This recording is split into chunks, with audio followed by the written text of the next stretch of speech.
Continuing with our discussion of Todorov's conquest of America, let's look at two other major players in the conquest, namely the Aztec leader Montezuma and the conquistador Hernan Cortes. Let's consider the role that myth played for each of them in their stories. Montezuma had a definite role in his people's and his own demise, which was mythic, and Cortes was very effective in exploiting mythology for his own benefit, as his very few men conquer over 100,000 people. Let's start with Montezuma. Communication and the practice of it can take many different forms in different cultures. The Spaniards believed that there was no dialogue with the world. You either dominated it or you lost because God wanted you to lose. Not so with the Aztecs. They believed, according to Todorov, that you could dialogue with the world and with other humans. They saw the Spaniards as humans or gods. While there is no inferiority from the human standpoint between the Aztecs and the Spaniards, the view that time is cyclical and recurred made you powerless over time and its recurrence.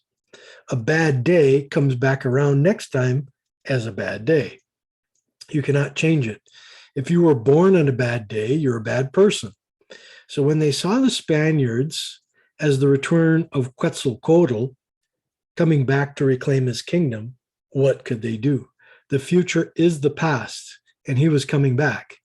And we all know he will. So there's no free will.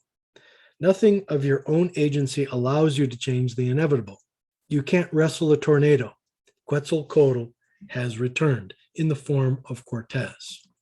So Montezuma fails to speak. His failure to speak mythically made him a failure. He was charged with interpretation and received many signs and messages, but failed to interpret them. No one could help him change the inevitable interpretation. If it has already happened that way, it will happen again. No dialogue. All signs from the past predict the victory of the Spaniards. What is there to say? Campbell gives us an understanding of this, for he says that the hunter culture tends to think linearly. We have but one life to give to God, and the whole world will be subjugated to that God and to us. Dominance and killing is part of the hunter culture of the Spaniards. The Aztec agricultural mythology, which relies on the cycle of life and of time, predicts that while they may win, it will come back around to us again and continue. They win now and we win later. It just keeps going around. So this mythic approach to time, where prophecy is memory and tradition gives us the cyclic nature. Thus, just as Columbus in the first presentation saw all the signs he expected, so did Montezuma. Understanding Montezuma's perspective gives us two choices: help him to understand or help us to conquer him. What did the Spaniards do? Well, let's consider Cortes and take a look. Cortes expresses interest in the signs and culture around him and gets interpreters to help him understand.